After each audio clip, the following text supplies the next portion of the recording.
I'm going to talk a little bit about my ideas about Bach that helped me play. When I was studying, like a lot of you are here, Bach was so confusing for me because every time I had master class, it was, no, you were told ABC, no, wrong, it's CDE. Then I go another one, oh no, they're wrong, it's FD. Every time I went to somebody, I had learned wrong. And there's so many problems with Bach. Because he really did not write for the piano, it was for the harpsichord. And that created a lot of problems. But over the years, I started studying and learning a little bit from a lot of people. And eventually, you have to come to your own conclusions and to your own decisions. Because if you start worrying about, are you playing Bach right, you will never play comfortably and with conviction. Because there will always be somebody who will say, no, that's wrong. And there will always be somebody who will say, whoever told you to do that is so wrong because he's historical. And the people who are the worst for me are the experts. Because I dealt with so many experts in Baroque music, especially at UCLA. They have a very impressive musicology and they're wonderful people. And it seems that the more they read, each one of them probably read 300 books of Baroque and Bach, the more weird ideas they have. I think it's different with performance. Performers are more concerned how the music sounds. Is it beautiful? So this balance between scholarship and performance is something that we have to try to achieve on your own. You know? Before I start, I'd like to do a little bit bibliography, okay? And do you know who was the first biographer of Bach? The first person who wrote, nobody has an idea? Forkel. Sometimes I remember first name, sometimes I don't. Okay, I hope this. So, if you are really if you are really a professional musician, there's certain things you have to know about Bach. Forkel is a good biography to read because he was the first one. He was born about a year before Bach died. 1749. And he had the access to Carl Philipp Emanuel Bach, Wilhelm Friedemann Bach, and a lot of other students from Bach. He interviewed them, he wrote to them, they exchanged a lot of people who knew Bach. So this is the first biography by Bach, and it's very short. You could read in less than 1 hour. But I don't know if it's published separately. But in what I have is another book which you should have, the Bach Reader.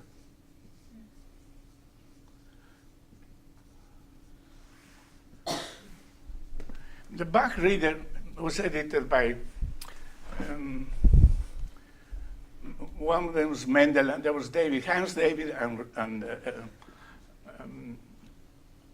Mendel. I don't remember his first name. But there's a new edition.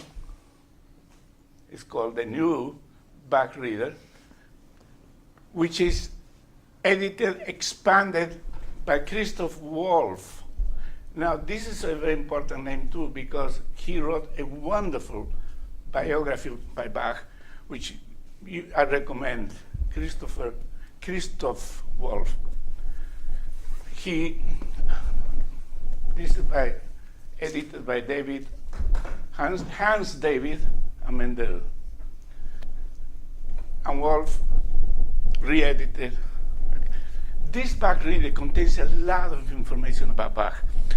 Letters, documents, obituaries, everything related to Bach, which is very interesting to know a little about Bach.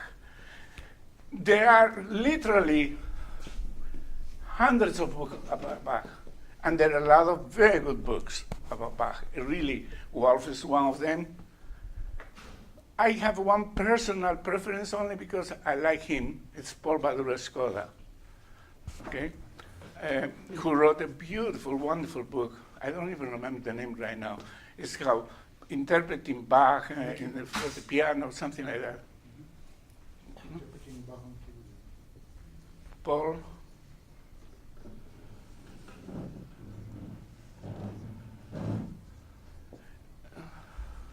This is the first thing, if you are really interested in music, seriously, you should have. Of course, there are a lot of books we should have, not necessarily in house because they're so big, a little boring, but because reference books. The most important is the C.P.E. Bach Versuch. Did I pronounce that right? Versuch. No, you pronounce it. Say that loud. Versuch. Versuch. It's an essay on the proper manner of playing the pianoforte. And it was translated by one of my teachers, William Mitchell, and it's translated in English, published by Norton, so you could get it. But it's a reference book. It's not interesting. It's a little boring because it's a lot of detail that I'm not interested sometimes. But C.P. was the son of Johann Sebastian. He wrote about a few years after Bach died. Oh, the most important biography ever written about Bach is Philip Spitta.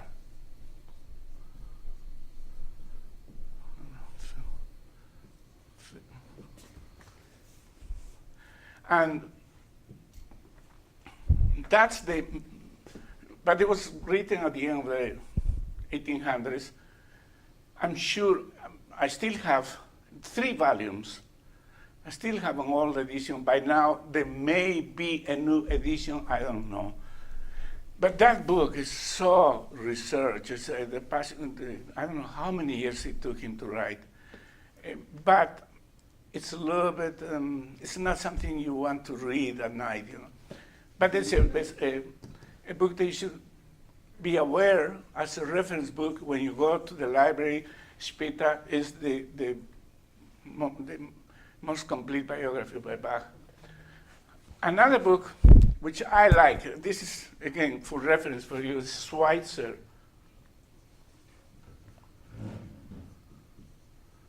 What is his first name? Albert, I think. I think this is Albert Schweitzer. When I was very young, he was the most famous person in the world. Not as a Bach scholar, but he was a physician, I think from Switzerland, who went to Africa and created a hospital, and he lived there the rest of his life as a physician.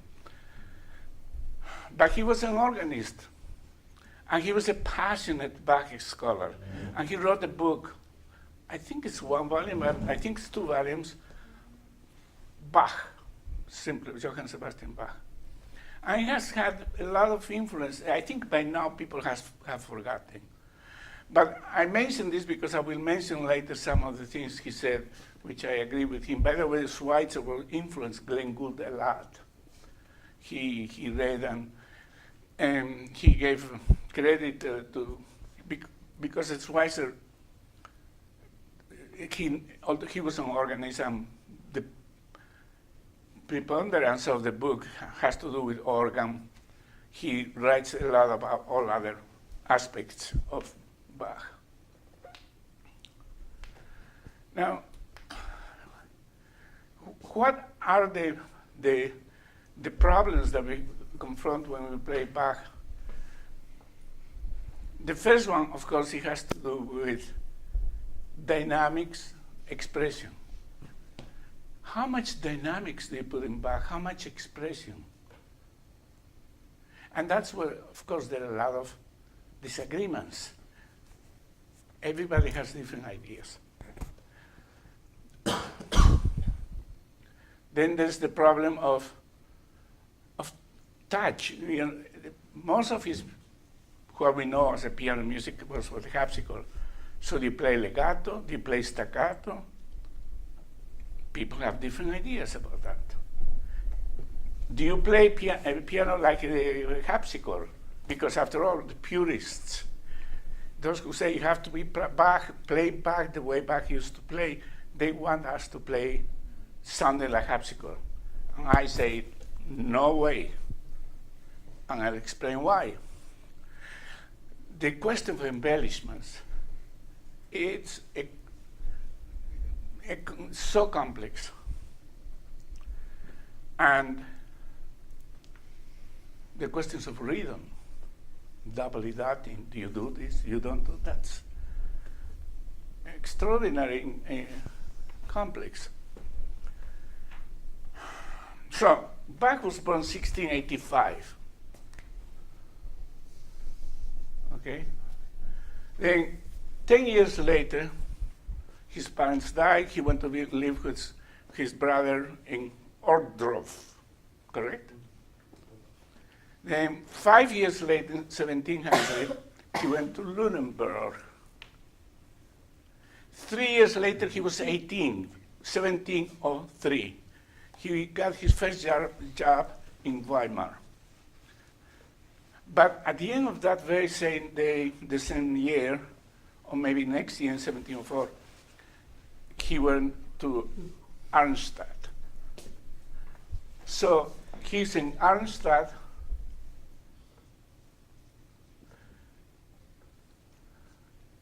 in 1704, I'll say. So 1705, Bach is 20 years old. He's in Arnstadt. And I want to talk a little bit about 1705, when Bach was 20 years old. What's the situation with pianoforte? Was he there already? Was he available for him to play? The word pianoforte did not exist in his vocabulary. Pianoforte did not exist in Bach's region of country. It actually existed, but it existed in Italy. And let's talk about the piano now, pianoforte. Who was the first to build a pianoforte? Do you know? Bartolomeo Cristofori. Now, for years and years, including my dissertation, I put piano was invented in 1709 by Bartolomeo Cristofori. And of course, he built a few pianofortes, and there are 3 remaining in the world today. One of them is in the Metropolitan Museum of Art in New York. So when you go to New York, I recommend that you go to the music exhibition, the instruments exhibition. They have fabulous pianos. They have a Liszt piano, they have Mozart pianofortes, they have, they have a whole bunch of strings, all in Guarnerius, and they have entire quartet of Stradivarius, and they have the Cristofori pianoforte. And so I went, the curator used to be a friend of mine because he was married to a wonderful violinist with whom I used to play a lot. So one day I went to see, and even though everyone was do not touch, I played all the instruments. And it was beautiful. No, because the curator allowed me to do that. He said, no, you go ahead. It was quite beautiful. In fact, he told me that this Cristofori pianoforte had been used the night before in a concert at the Met. It's beautiful. Of course, they have wonderful technicians, so they keep it very in good shape. Okay. But he told me something else. That he said, the reason why people say that was built in 1709 is because there was an article by a guy of Maffei who wrote an article in which he says he saw a piano, and he describes and he gives a lot of drawings about how the new hammer system, instead of plucking the strings. And he wrote this article in 1711, and he mentions that the piano was built first 1709, and that's why most historians take the year 1709, because of Maffei. But the curator, who knows about keyboards, like in fact, I was with him once in Portugal, because he was checking every pianoforte in the area. The curator told me, actually, the piano was probably built in 1701, the first. So, 1701, the most primitive pianofortes. But what happened? After a while, Bartolome Cristofori died, and nobody cared. Because in Italy, they're more interested in great expression and sound. You remember Monteverdi had been already more 100 years before, and Corelli and Frescobaldi. But somebody in Germany by the name of Gottfried Silbermann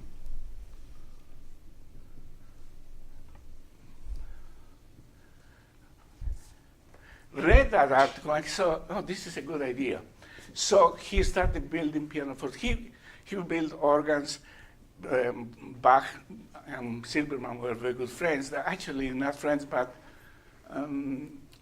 business dealings with them. He also tuned some of Bach's organs. He also built the harpsichords. And so he started building the first pianofortes with Cristofori's ideas. And even Bach got to see one of his earliest pianofortes, and he didn't like it. And so Silbermann was offended. But he kept working for years and years, and we all know that 2 years before Bach died, when he went to visit a king, he found Silbermann's pianofortes, and he was very impressed with how they had developed, but he said it still has a long way to go. So even though there were primitive pianos in 1701, when he was 20 years old, he didn't know anything about pianofortes. But what I wanted to talk about now is, what about strings? Where were the strings in 1705 when Bach was 20? Do you have any idea? How about the violins? Were they developed, undeveloped? Anybody has any idea? If you... The bow was different. Hmm? The bow was different. Yeah, there were differences of how the strings was made, the bow was different, the thing here was... But the violin itself Was the same. already existed. Now, if you have to buy the most expensive, most beautiful violin today, what's the violin you're going to buy? Stradivarius. In 1705, Stradivarius was in his golden age of violin making. You know? Stradivari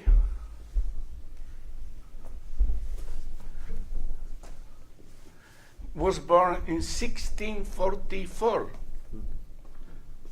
So when Bach was born in 1685, he was already making violins, great violins. One of my close friends, who's a great violinist, Mark Kaplan, plays a Strad that was built in 1685, the year Bach was born. It's not the most expensive, because the most expensive Strads are 1700 to 1725 or something like that.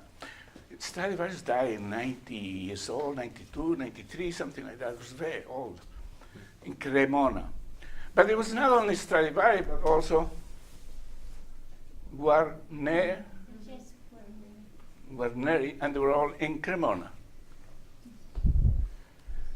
So the violins, and it's not just that they had developed it. There's a history of violin making that goes all the way up to a guy by the name of Andrea Amati. This is in the middle of the 16th century. He had already created the form, the shape, the holes, the wood, all those things. And Andrea Amati had two sons, and one of them, Girolamo.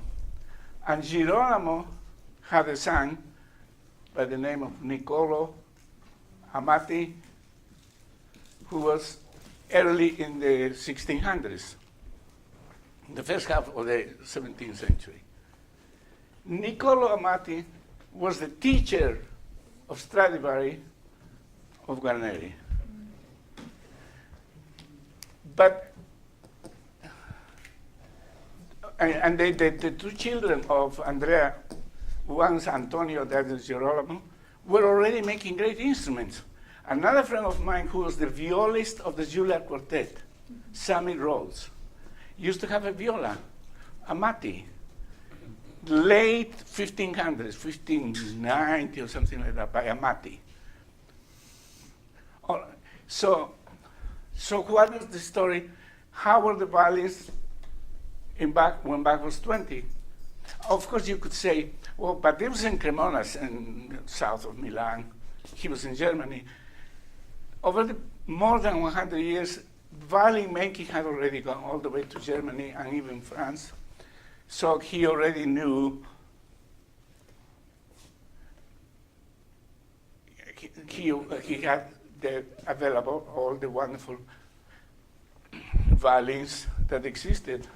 Perhaps not Strats or Guarneris, but many others. So I say all these things because I want to impress upon you that he was profoundly influenced by strings, violins.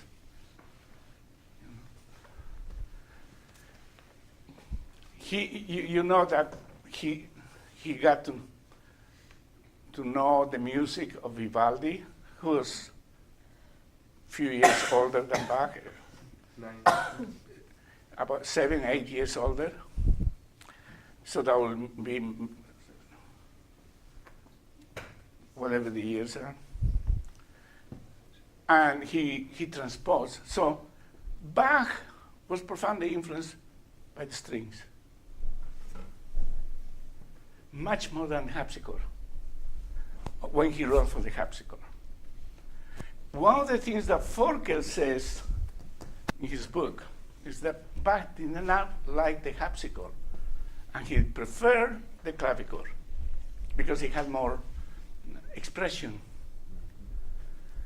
He said harpsichord has no soul.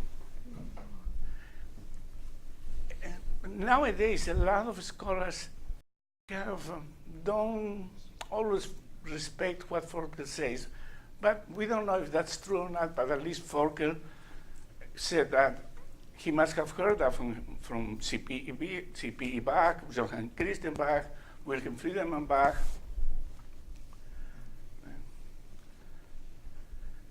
So but most of the music that we play by Bach was written for the harpsichord.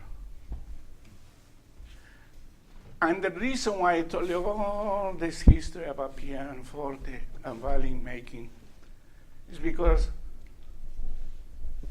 of what Schweitzer said, and I believe that practically a great deal, maybe the majority, the vast majority of the music that Bach wrote for keyboard, it's really inspired by strings. And that changes a lot, because that means the question, do we play with expression? Do we put dynamics in Bach? Or no, they say some. That's for harpsichord. Harpsichord has no dynamics. Harpsichord has no expression. Therefore, to play Bach correctly, you have to play no expression, no dynamics, etc., etc. Or put Terra's dynamics, which maybe, if we have time, I'd like to talk to you about, like in 2 different manuals. I don't agree with those statements because I believe that Bach was writing, when he wrote for the harpsichord, he was writing thinking of how the strings would play. The strings had the ability to play beautiful legatos. The strings had the ability to put accents, accentuation, which was so important for Bach. The strings had, of course, at that time they didn't use vibrato, that's 20th century. But they could play beautiful line. And so much string music was arranged for other instruments, like organ, like harpsichord, from the strings. That's his source. And I'll give you some examples.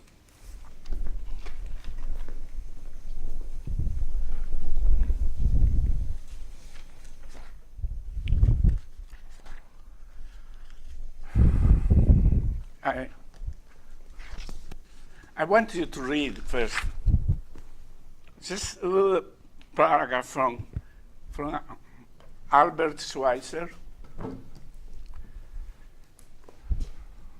He says, Bach further learned from Vivaldi the perfect violin technique, the art of writing singably.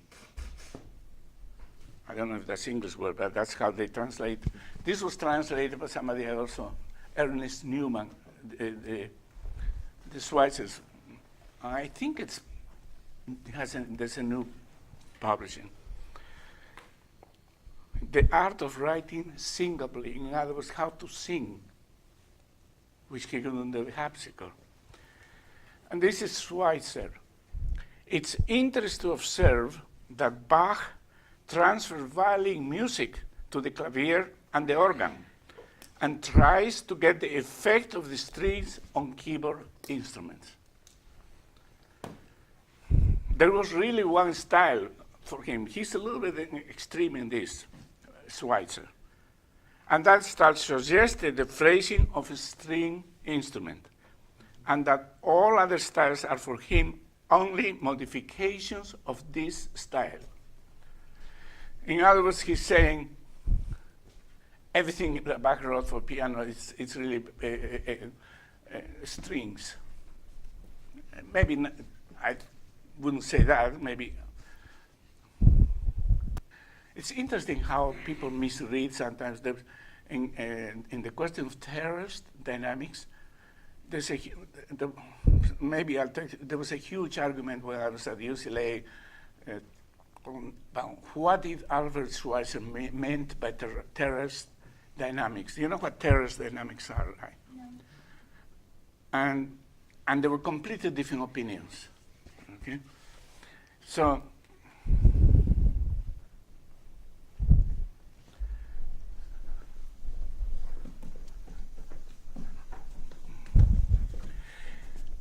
in the English suites, for example, some of you have played the A minor English suite, right? You could see this is almost Vivaldi, where you have the one entrance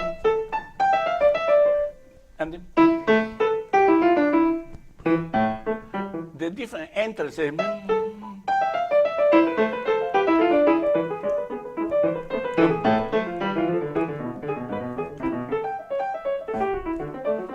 The same thing as the G minor. You have the first violin, and then maybe it's divisi, I don't know. Second violin, and viola, and maybe the cello. How many enter?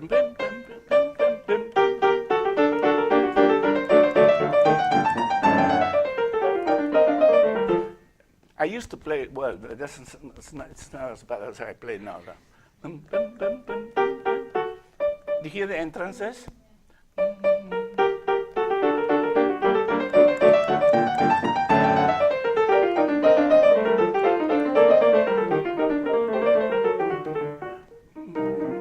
Okay, this is all strings. So I remember in my first year at UCLA, I had a wonderful colleague who was an extraordinary pianist and lousy teacher.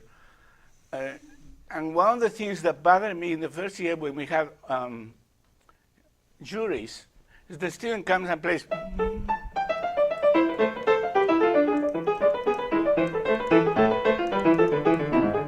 And I said, that's so ugly.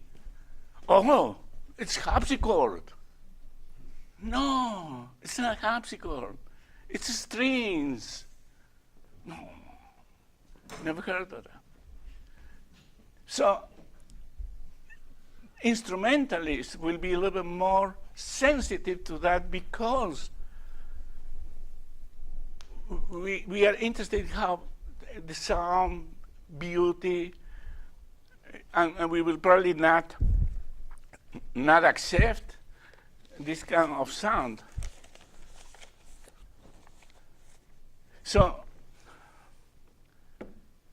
is Jacob here, Mason? Yes. Oh. I wanted to play a little bit at the beginning, but let me give you an example of something that I particularly think is one of the most beautiful pieces of music, okay? I don't know if you know the double concerto by Bach.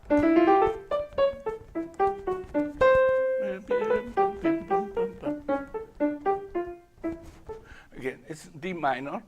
It's a lot of D minor. D minor, of course, the relative measure, F major. The first piano concerto is D minor. Because, see, this is D minor, and this is the dominant, and this is the subdominant. It's easy to write for strings in D minor. Well, at least for Bach, not for others. They don't care. But remember, at that time there was the limitations of what instruments they had. Right? But this piece that I told you that's beautiful is the middle movement of the D minor double concerto. It's in F major. The Italian concerto that we play, you know, it's in F major, but the middle section is in D minor. This concerto is in D minor, but the slow movement is F major.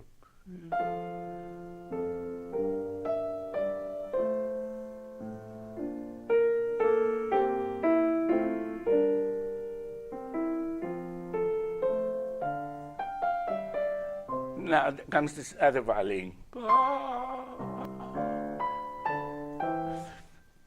How could you say Bach has no expression?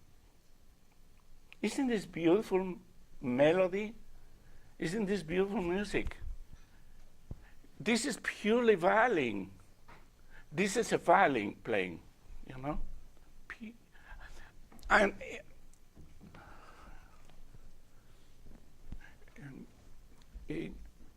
so you will probably use one bow, pira, chance, tira, che, di. So legato exists in Bach. Also, how could you think of terrace dynamics here? How could you play the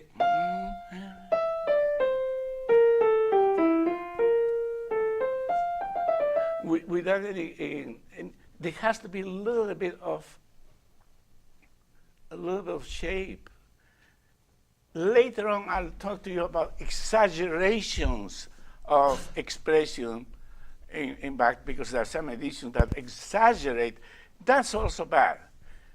No expression is bad. Exaggerated is also bad. Right? But this, you have to play slightly diminuendo. There's no diminuendos, there's no crescendos in Bach.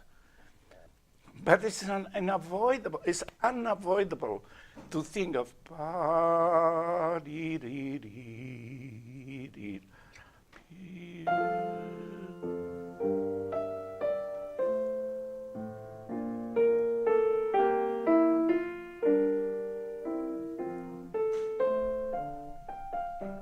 where the violin enters.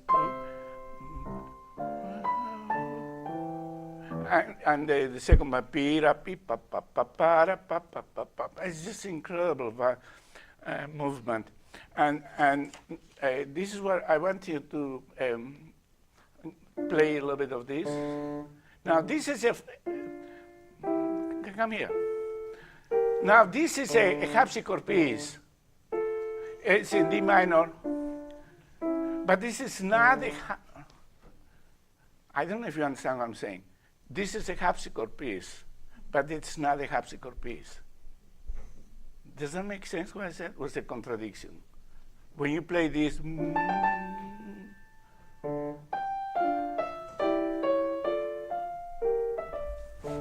I can play that beautiful.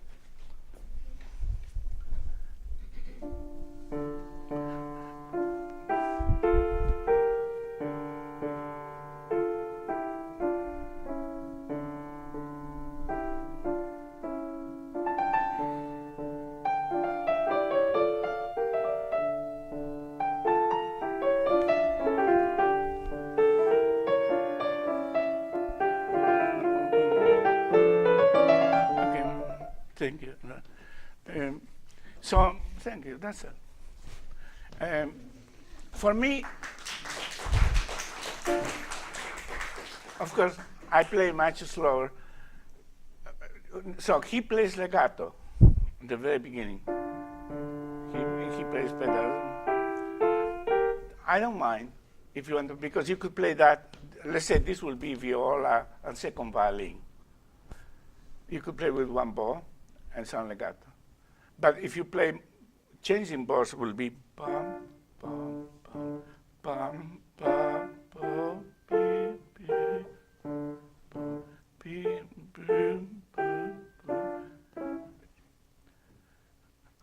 It's a question of taste, but it's still strings. And when it plays the violin, this is not harpsichord.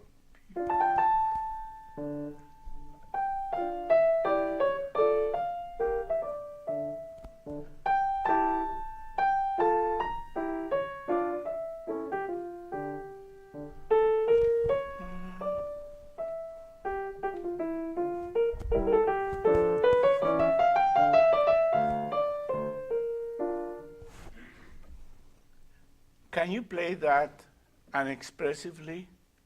Can you play that non-legato? No. This is violin. Oh, by the way, Bach rarely uses slurs, you know. In this music, also, he wrote this andante, which is, because it's Italian concerto, fast, slow, fast. That's why he wrote andante. He doesn't write too many tempo markings, and the last movement is pam pam para para para para para pam presto. Right? Italian concerto. What does that mean? It's Vivaldi. Right? So when you play this, you play thinking totally strings instrument. And I could give you 1,000 examples of how expressive Bach could be, how beautiful, you know.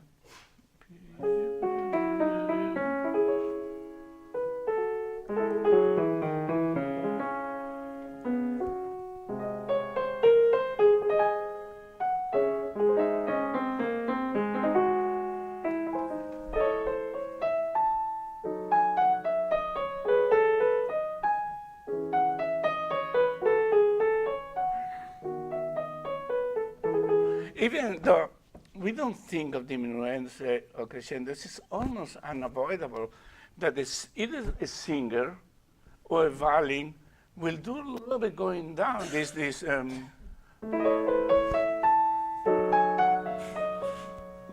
or maybe a little terrace dynamic.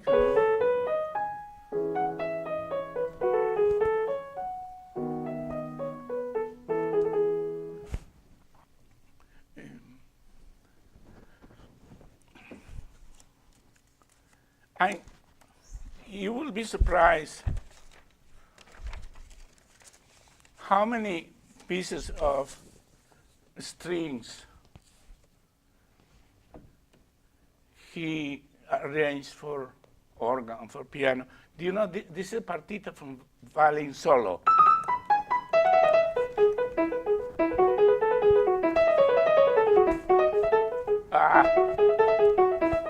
Something like that.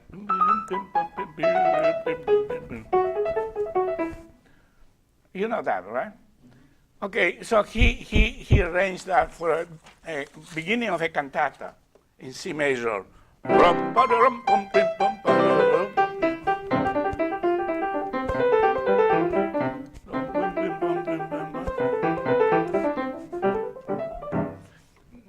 That's the partita. There was one of the most famous pieces that Bach has is the toccata in D minor.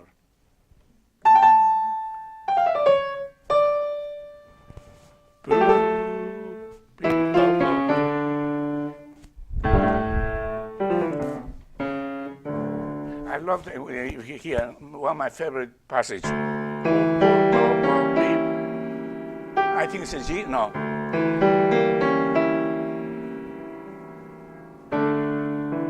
This is organ, right? When you put the pedal on the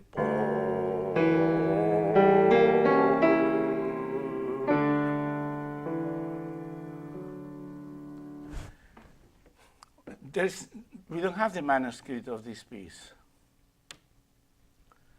But there was a copy that was made by a student of Bach, and then his own student made a copy of this. But this, more than one scholar, is supposedly this was a violin piece that he arranged for organ.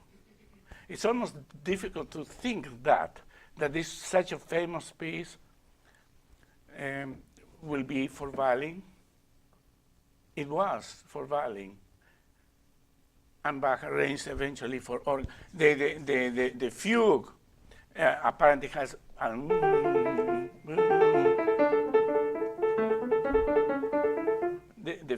this is the open string of the violin, and then was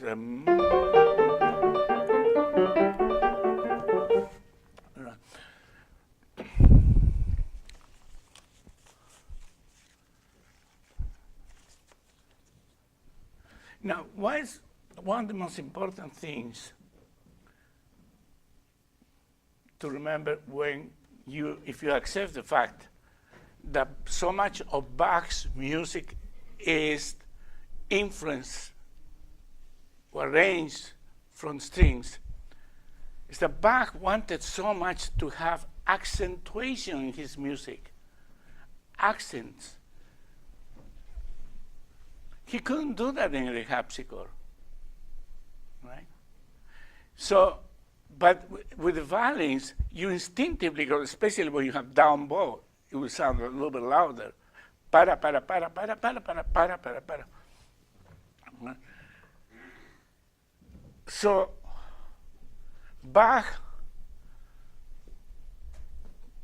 how did Bach created accentuations in the harpsichord? That's what I want to know. For me, there are two ways, both of them related to each other. One was with embellishments. He puts a little more notes, it sounds more than note. So now it sounds like it's accented. But more important is that accents, that dissonance. A dissonance creates the illusion of loudness. And that was the idea of so much of Bach is with dissonance, appoggiaturas, resolutions. He wants to create a little bit the appearance of loudness versus resolution, less sound. And so this comes to the area of embellishments.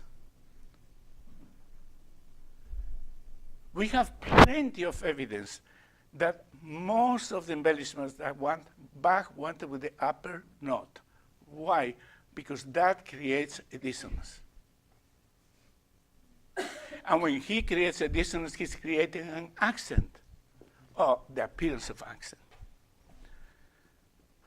We have Bach's own handwriting.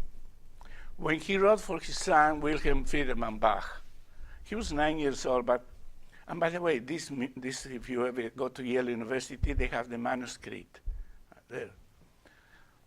And he wrote a table of ornaments, how he wants them to be, and very clearly, it's very clear. There's also a little bit of that in this Klavirbüchlein. Did I pronounce right? That's not right. That's better. Say that. So I want them to hear. Klavirbüchlein. Büchlein? Büchlein. Okay. And his second wife was, what's her name? Anna Magdalena. The second wife was a singer. He also wrote for her Notenbüchlein. Say that. Notenbüchlein. And he gives the information there. Do we need more? We have more. Who wrote more? C.P. Bach. In his essay on the true humongous. And the part of the embellishments, it's boring, 60-something pages. Just trust me, upper note, dissonance. Of course, there are the principal note, the more, you know, when he has the little line across, of course that's the reverse. The principal note goes down, you know, 3 notes, ta-da-da, right? But, and sometimes he also writes this thing that comes from underneath. But trills, mordents, the upper note. And let me explain to you, up to here I've been talking about facts, history. Let me talk a little bit about my little crazy idea of what we call the subject of illusions. Okay? Do you know what optical illusions are? There was a guy by the name of Ponce. Mario Ponce, Italian, obviously. Do not get confused to Ponce. Ponce is the Madoff, the schemes, you know, frauds in Wall Street. You know, you pay 5 people and you get investments on 20 people, and then you pay the 20, you get investment of 200, and it goes until one day the whole thing collapses and everybody loses the money. Right? That's Ponce. And my name is Ponce, by the way. But now we are talking about Ponce, Mario Ponce, and it's called Ponce Optical Illusions.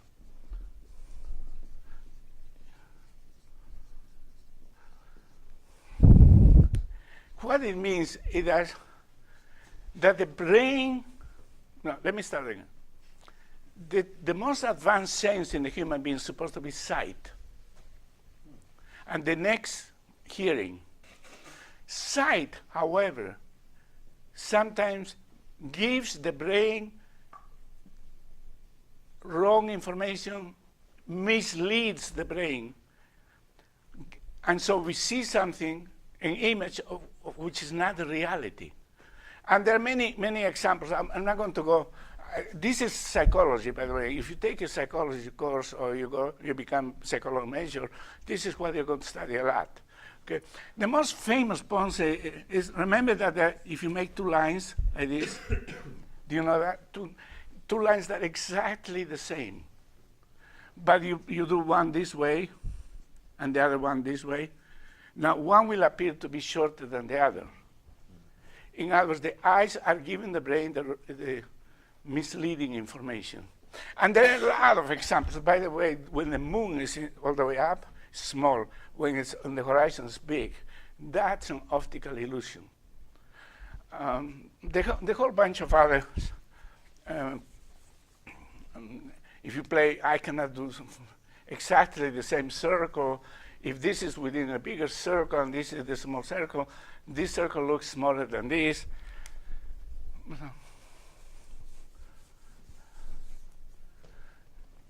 Now, just as we have optical illusions, misinformation, we have auditory illusions, or sometimes called acoustical. I'll give you an example. Since you are all musicians,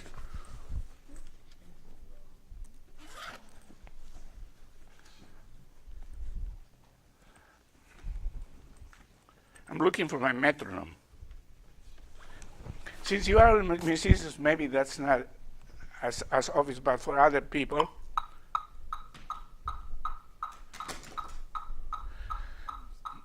I'll count 1, 2, 3, 4. 1, 2, 3, 4. One sounds louder. 1, 2, 3, 4.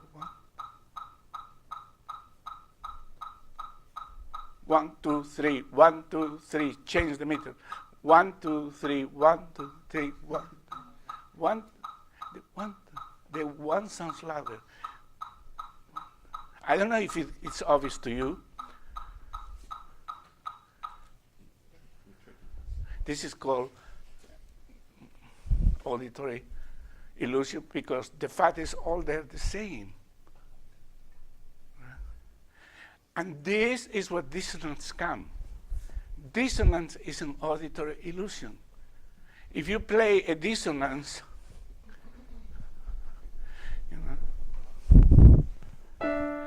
and you play the next note, exactly the same sound. Exactly. The dissonance will sound louder. Okay? And Bach took advantage of that idea.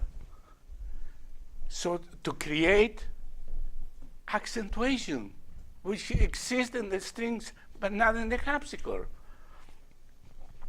So, how am I doing with time?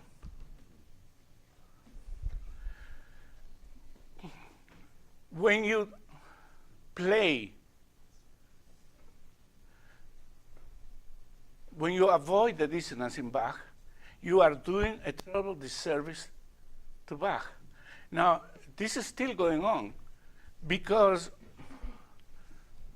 Richter, for example, he plays a lot of principal notes. A lot of Russians do that. My colleague in UCLA, he didn't know what upper note was. And when I told him, and by the way, his teaching is based on Bach principles. So he didn't.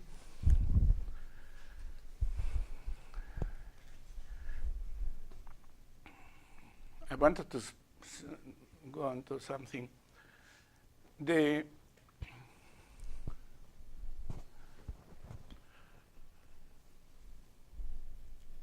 idea of where did it all start when ignoring the upper note.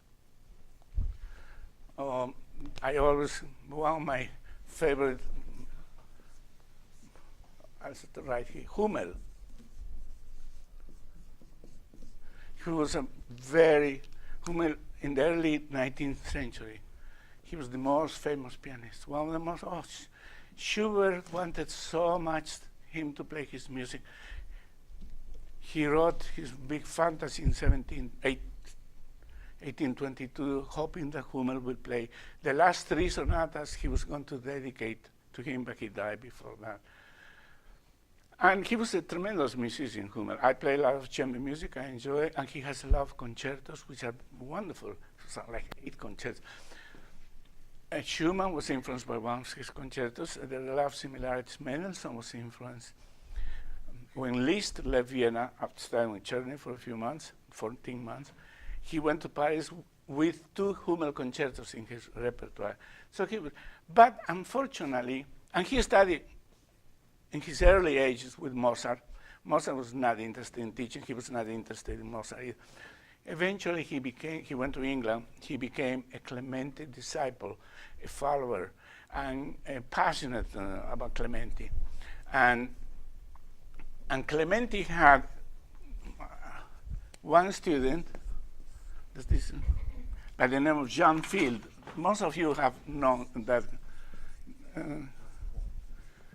Museo Clementi, John Field. And Hummel had Adolf, I think his PhD was von Henselt. I play any Henselt? Rachmaninoff played a lot of his etudes. So Hummel started, he decided we don't need upper note. Hummel, you know that Clementi wrote Gradus Aparnason, 100 really not very good pieces, although people disagree with me. But that was the basis for a lot of other people to start writing all these incredible exercises for piano.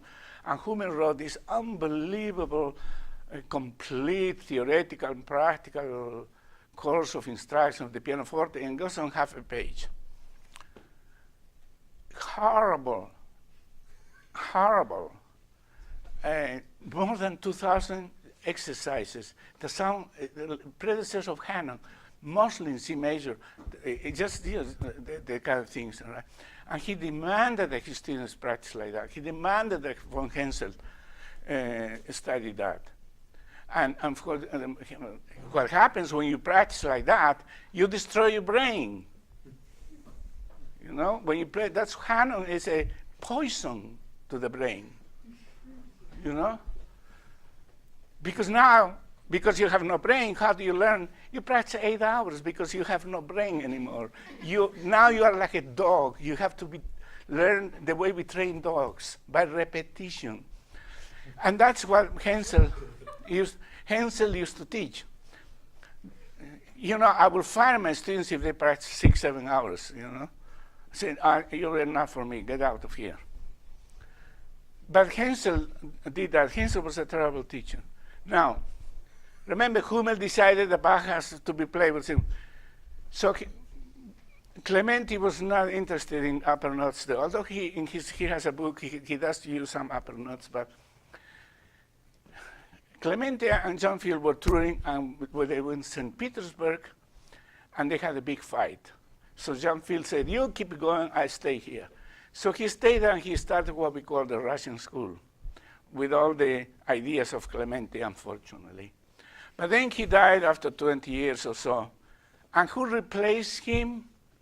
Von Henselt, who continued, and he really created what I call the bad Russian school, as opposed to the great Russian school of Neuhaus and Richter and Gilles.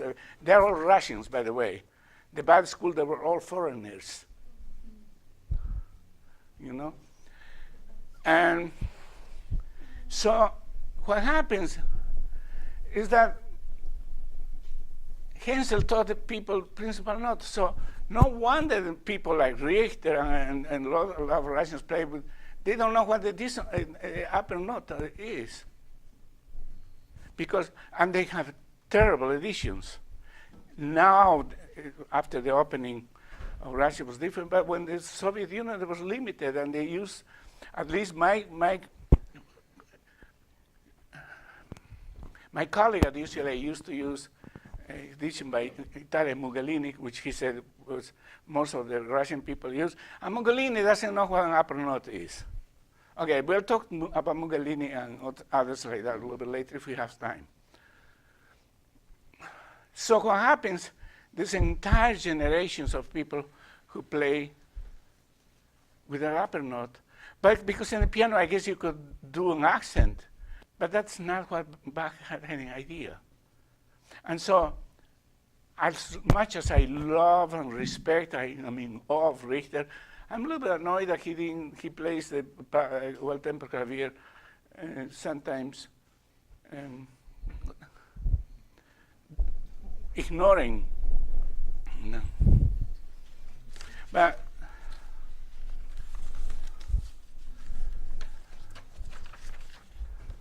for Bach, as I said, the dissonance is not only a form of accentuation, but also expression. Whenever he wants to express something, suffering, agony, he will put a dissonance. One of my favorite chorales from the Matthew Passion is this one.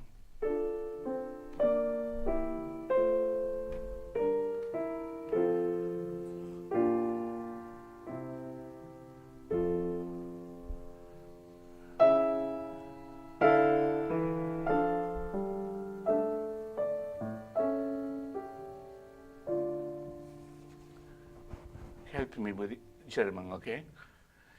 The words are all head, meaning Jesus' head when he was, I guess.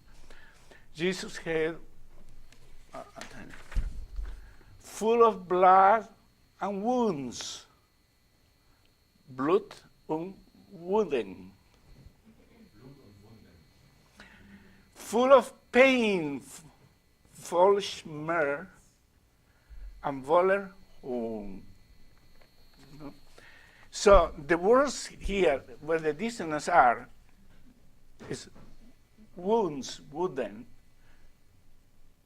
The biggest dissonance is pain.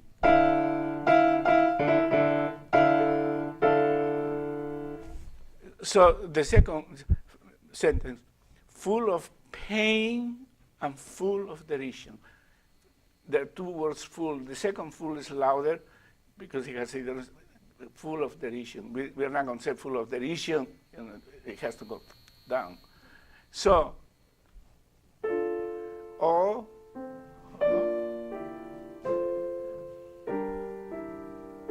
now wooden, wound, that's wound. Of pain, of pain.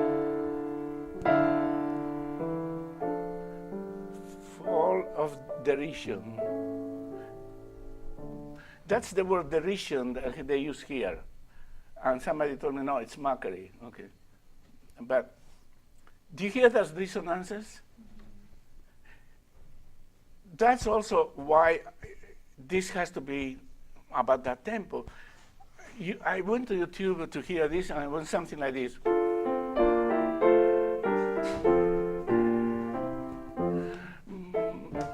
It offended me because you don't hear it. It's so powerful.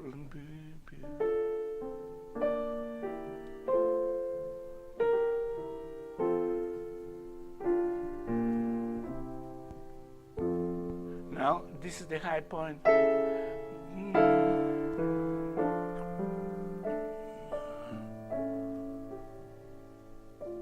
Sometimes he uses the word God as the highest point in the chorale, but it's not dissonant, of course. You know, I don't remember I used to play this.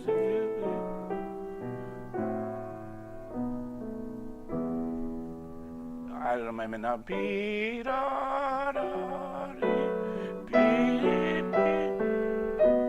And this, that's the word of God.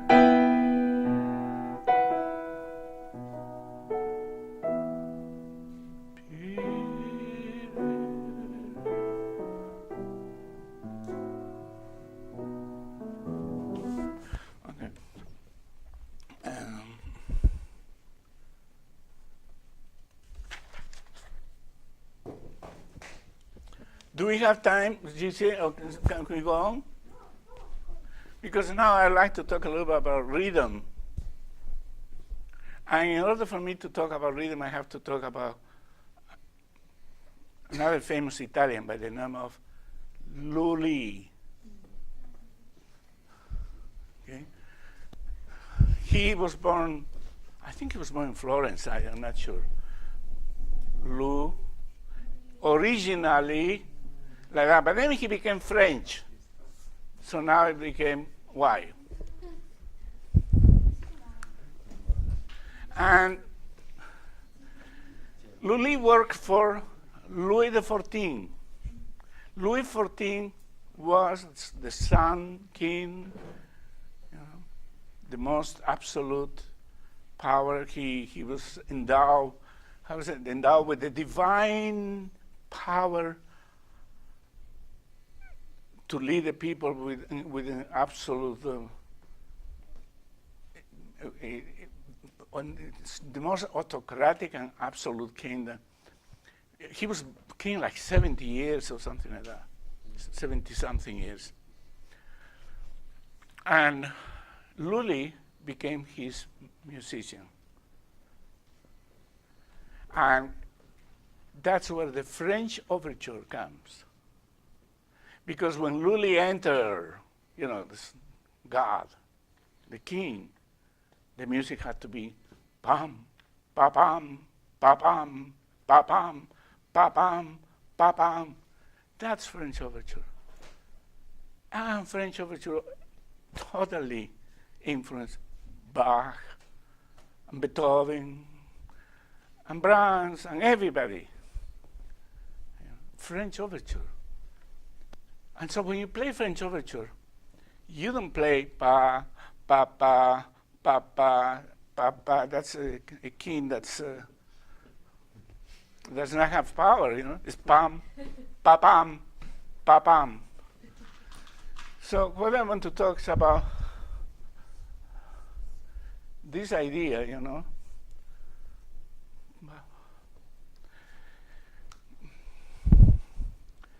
So much, whenever Bach writes a French overture, this becomes double that, pam, pa, pam. So we don't play pam, pam, pam, pam, pam. We play pam, pa, pam, pa, pam. I asked one of my colleagues, the most erudite Baroque, actually somebody from Berkeley came to, so why didn't Bach write the double but that? What's wrong with that? All he had to do is just put loop, pling, another line. Oh no, he said to me, I don't know if this is true. They had not invented the double that. Leopold Mozart invented. I don't know, when I was in school I had to read, there are 3 books in the Baroque which you at least know about, even if you don't read them. One is, of course, C.P.E. Bach for piano. The other is Ponce for flute. And that is Leopold Mozart for violin. And Leopold Mozart's book was published 1756. What's important about that year? Mozart was born that year. I mean, Wolfgang Amadeus. And there's a lot of Ponce wrote a lot of embellishments, and Leopold Mozart apparently talk about double. I'd never seen that. I was so bored with those books. Anyway, I did my DMA at Juilliard, and one day my mentor was an extraordinary musicologist, Gustav Ries. He was so demanding, and he thought we have to read those 3 books. That was like punishment. It was worse than playing Hummel exercises. It's C.P.A. Bach, a lot of chapters are interesting, but no. But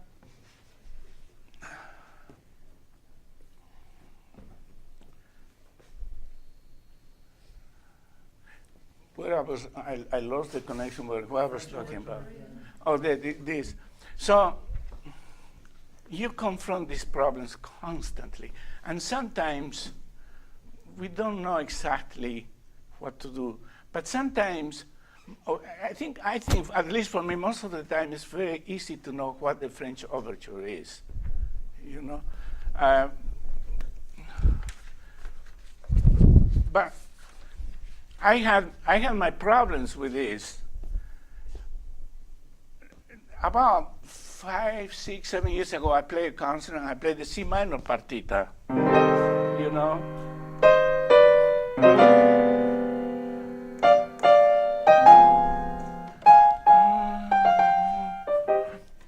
And so a famous pianist who was a dear friend of mine was in the audience. And after the concert, he comes to me and he says, "It's wrong. You're playing wrong." I said, "What am I playing wrong?" "It's a French overture. I'm doing it. It is for me. That's the way it's written." "No. It has to be."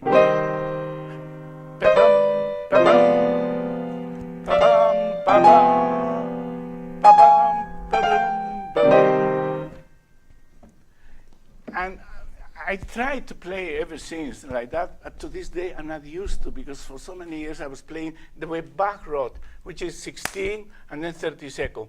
Pi, pam, pa, pam. But the so-called experts now, they all play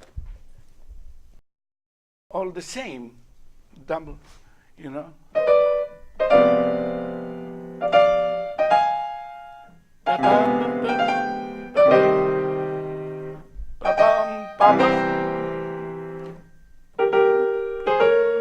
Even here.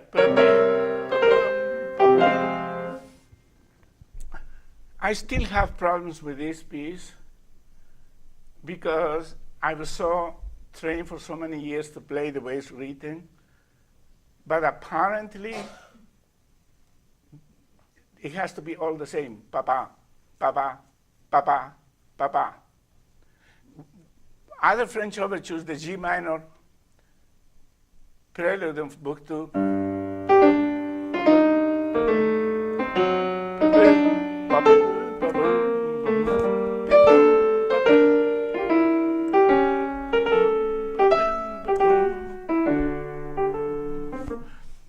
that's, I think, very obvious French overture.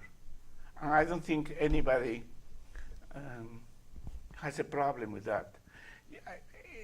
This is my idea that French overtures tend to be, they have large intervals, thirds, fifths, sixths. It's not like, now, one of the problems, how many have played this?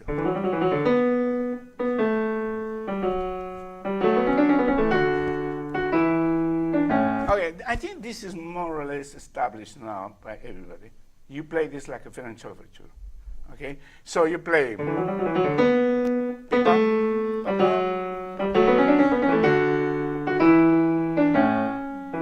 So it's written.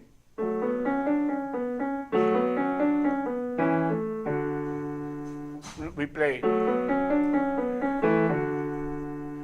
It's all, but it's not written that way, you know. Now this, we don't play that. Wow. We play.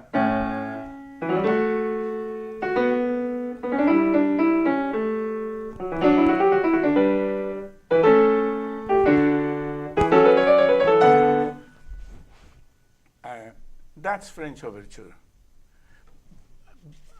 If you hear Richter, he plays the way it's written.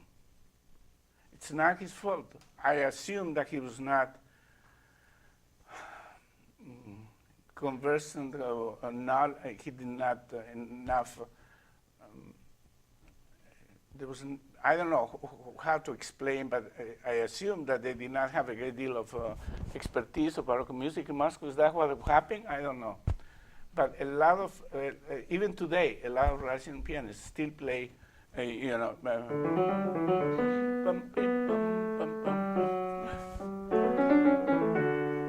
See now I'm so used to the French. That sounds awful for me, you know.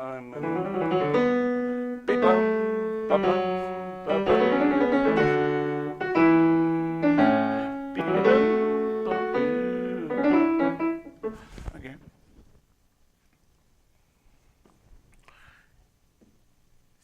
When it's not French overture, it's for me when the music is more lyrical, if it has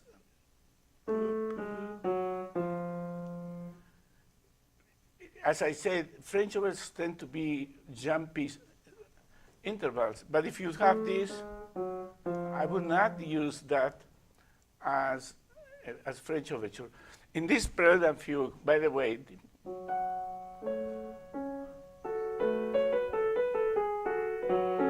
I don't remember. Talking about expressivity, you know, and you can see that's a string. The second, the fugue.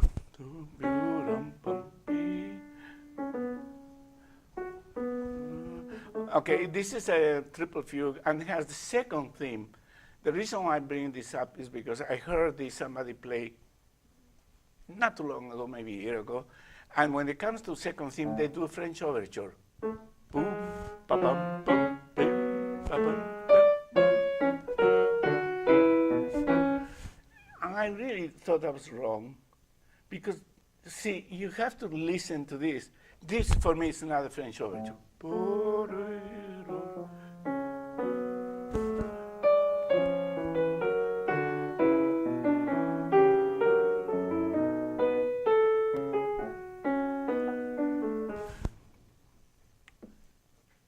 I think it's it's recognizable when it is or it's not a French overture. Most of the time, sometimes I have problems, and there's still one place in the partita that I'm not sure which one it is. But you know, French overture, Beethoven, just temporarily let's get out of Bach. This is a sonata some of you know, it goes something like this.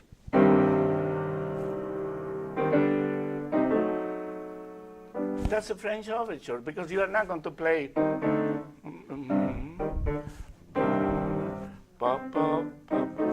It's a. Okay. Even things like second movement of Les Adieux, you don't play exactly 1, 2, 3, 4. And by the way, the person who's fantastic is Pablo Casals. He in his Brandenburg concertos, the recording, it's absolutely fantastic. He knows when to do this. And when you play this, you don't play exactly, even though there's not.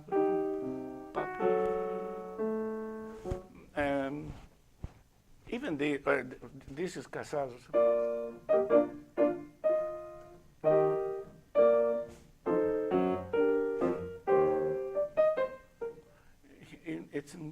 He didn't do 1, 2, ta, pa, pa, pa, pa. It's pa, pa, pa, pa.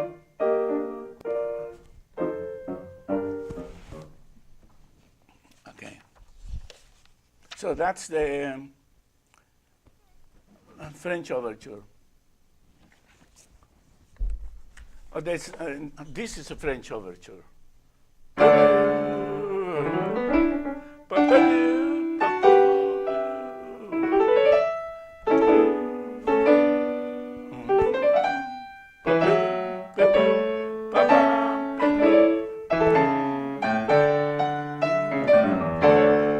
That's partita number 4 in D major, you know.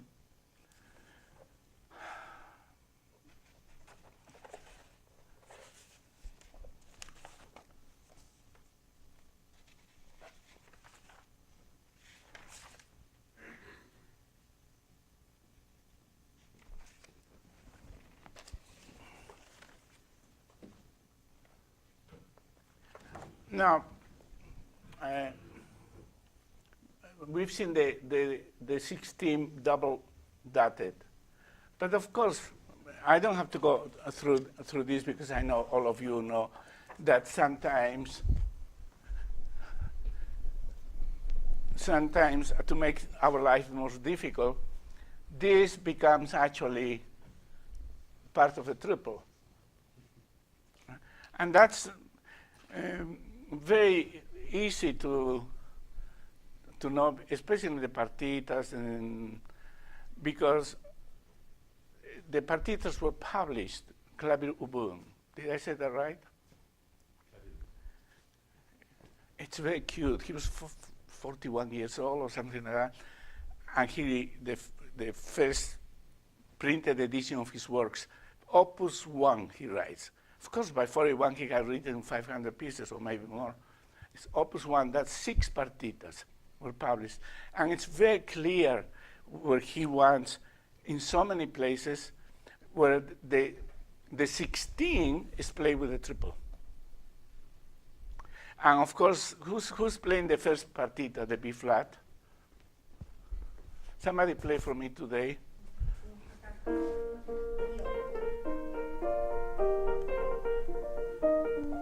Okay,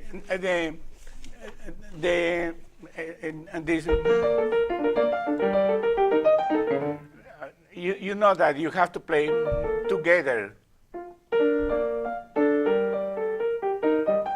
Even though the left hand's written 16, we play that with the third triple. And that happens in many, many other places. There's the Aleman in the G major partita.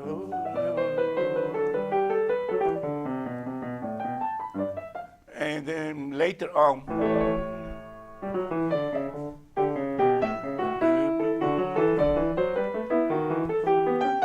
because it's written,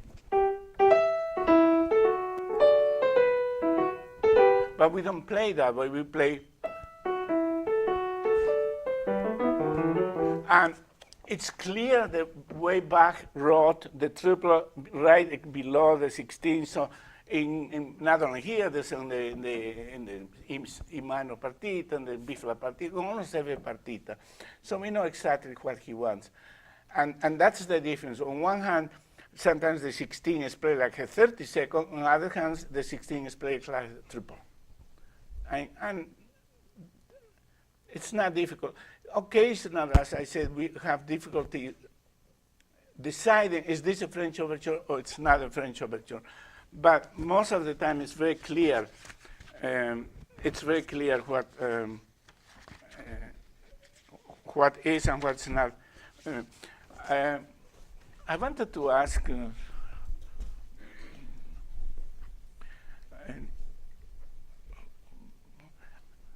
I know you're sleeping. Could I wake you up a minute? Francesco, what edition did you use for Well-Tempered Clavier when you were young, 15, 10 years ago? In Italy, it was very popular. A nice edition, Curci edition. What? With Curci edition. I think it's Casella. Casella. Well, Casella, I studied since I was 11 in Buenos Aires. And most of the editions, not most, all of my music was ricordi, right? And so I studied, my Well-Tempered Clavier was, and Beethoven sonatas, and everything was Casella edition. Alfredo Casella, whom I admiring a lot. I used to have that book, he wrote the piano. But there were terrible editions now in retrospect, you know? But perhaps the worst is Mugalini, which apparently they use a lot in what are you doing? Tell me. Mugalini is really doing nice fingerings, and that's it. And yeah. And where I was teaching, there were so many Russian students, and I've told you about expression, about melody, about line, about legato, but they could also be extreme. That's wrong. The Mugalini edition is that. And so many of these Russian students were without Mugalini. Tremendous crescendos, tremendous forzatissimos, markings all over the place, dynamics, fingering. And what also bothered me, the way they did embellishment, all principal notes, no upper note, no dissonances, but they will write every embellishment. Embellishments have to be whatever is comfortable for you. Okay, there's not one way of playing embellishment as long as you do the certain things on the beat, upper note, etc. Right? But it depends on your technique. Sometimes you could play more notes, sometimes you could play less. Yeah, you know, but these editions, they exactly play para para para para para para para para para para para bang, you know, and so the teacher, oh no, you play one note less, leave them alone, you know, and it's terrible. So, and my edition Casella was a little bit like that, but not as bad as Bulgarian. But there were other editions that were like that. One of the first editions, not the first, but one of the first was Czerny, right? And still, Sherman still publishes that. Please don't use that, okay? Czerny says that he wrote what Beethoven, the way Beethoven used to play. I don't think Beethoven was a good teacher, by the way, because Beethoven is one of my favorite human beings in the world. But Czerny, well, I don't have a great deal of respect for Czerny. And his edition is not very good. His fingers, the thing is that he puts a tempo marking, allegro. Well, maybe it's allegro, maybe it's allegretto, maybe it's andantino. He played the slow movement faster, I play slower. It could be either way, you know. It gives you a preconception of what it should be when it gives you almost nothing to your imagination. And Bach, it's all about creativity. It's different with Beethoven. Beethoven gives us too much information. If I met him, that's my first complaint. Too much. Just leave us alone occasionally. Bach leaves you alone. There are very few markings, very few things. All right? So I bring this up because now we have very good editions. We have handy editions, which I always ask my students to use, of Baron Writer, which is extraordinary. So there's any other edition, and there may be the other good editions, I don't know all of them, but always use one that's Urtex. That has, now even in the Henley edition, I have a major complaint because although he's no longer doing that, but one of the editors of Henley for like decades was Hans Martin Theobald. And his fingers are atrocious. It bothered me because some of the students try to follow. For example, he has this habit in very fast movements, courants or jigs, to do one switch to 5. What is this? This is not Bach. You don't have to do that. You could do Bach 1 and 5, 1 and 5, 1. You could play legato or you could play non-legato. You change balls, but there was all this legato. Although Henley does not say legato or anything, but the fingerings of Hans Martin Theobald suggest a constant, as if this was Beethoven. And that's the influence of Czerny, and that's the influence of Beethoven, who liked to play everything legato.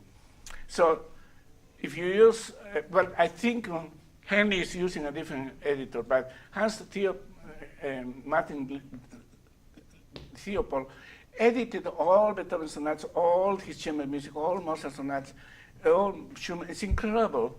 And I like Henley edition, but don't ever follow the fingerings.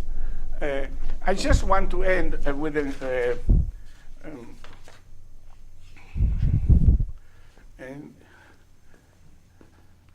just as an example of how people disagree. 5 years ago, there was like this table where musicologists from different places come and talk about Bach and all the things, at UCLA. And the question in one of the subjects was terraced dynamics. Okay, you know what a terraced dynamics? If you have an idea of a phrase, 2 bars, 2 bars, 2 bars, 2 bars. One is forte, mezzo forte, mezzo piano, piano. But for those 2 bars, or 3, or 1, whatever it is, you don't do any dynamics. It's terrace, terrace, terrace, terrace.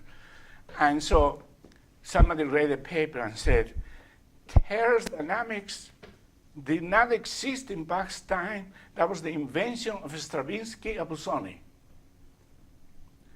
And then the other says, oh, you are so wrong, because the MGG, that's the one I was telling you, says and read, first in German and then the translations in, Terrace dynamics are the basis of dynamics in Bach.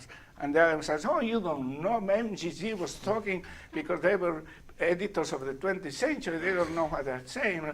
And so there was a humongous for about 1 hour, and everybody had different opinions, and everybody told the other, you're completely wrong.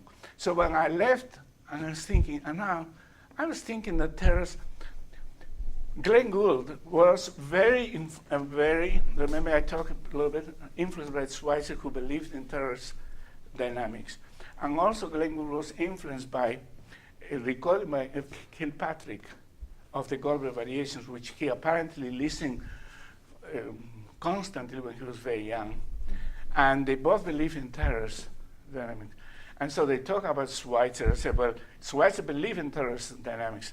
And so they said, well, you obviously don't understand Schweitzer because he did believe for certain things, but not for all things. I tell you all these things because with Bach, you will always have these arguments. And which one's right and which wrong. Ultimately, I decided to do whatever I think is right. And I don't care if people criticize, because I know whatever I do, somebody's going to criticize me anyway. With Bach, it goes with the territory. So ultimately, whenever I play, I used to play a lot of Bach. I play what pleased me and the way I wanted. I did try to imitate a lot of strings. I did try to play legato occasionally. I did try to play with expression. I did shape a little bit without doing a Mugalini kind of expression to exaggeration. I did try to play beautiful sound without playing Chopin. I don't believe in too much tempo fluctuations. I like tempo strict. Occasionally, on very few occasions, I may do that, But I feel confident now of what I do with Bach. But it took me decades to arrive to that point because they confused the hell out of me. And to this day, and as long as you live, you will always hear differences. And somebody will say to you, that's wrong. Now, the word wrong and right in Bach is very difficult. There are certain things wrong. As I said, when you avoid dissonances in Bach, that's wrong. When you play Bach without any expression, that's wrong. Right?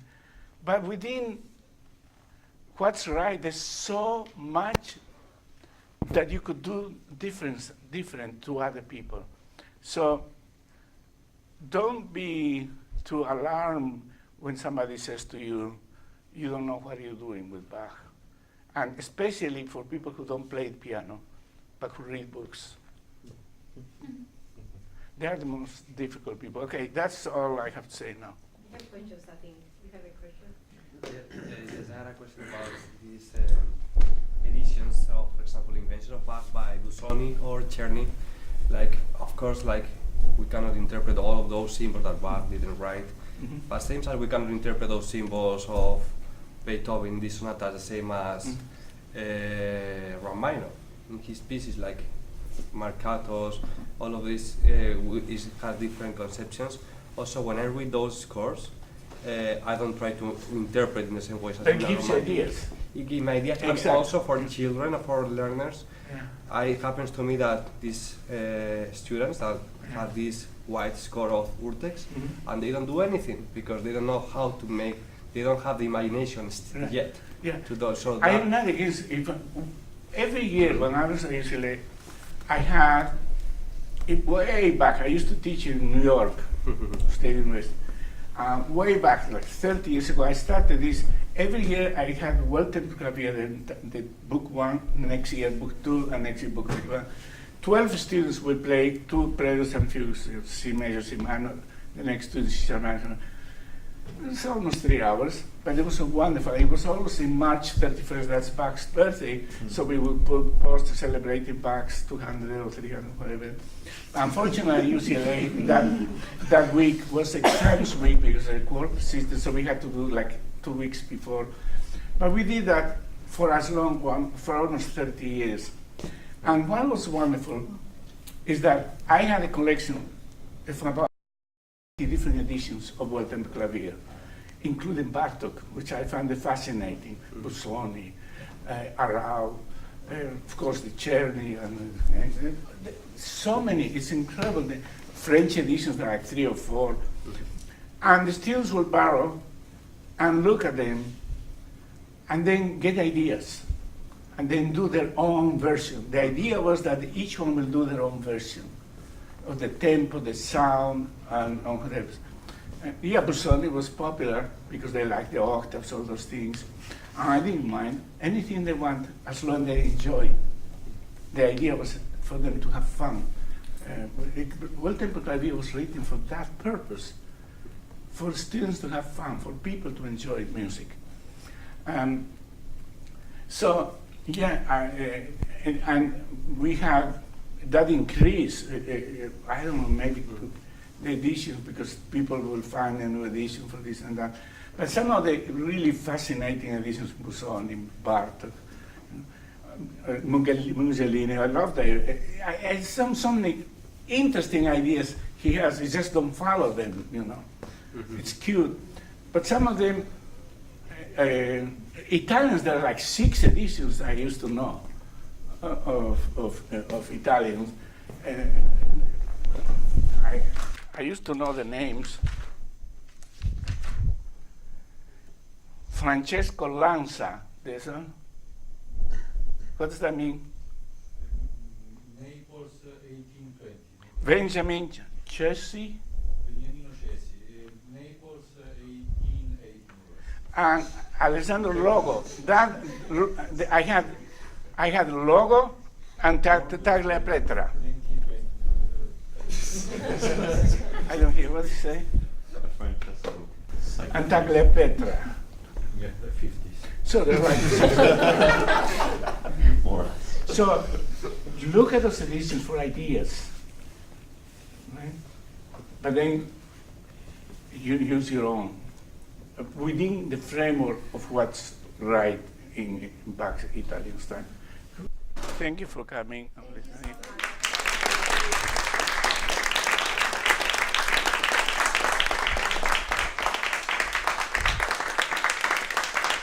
Thank you.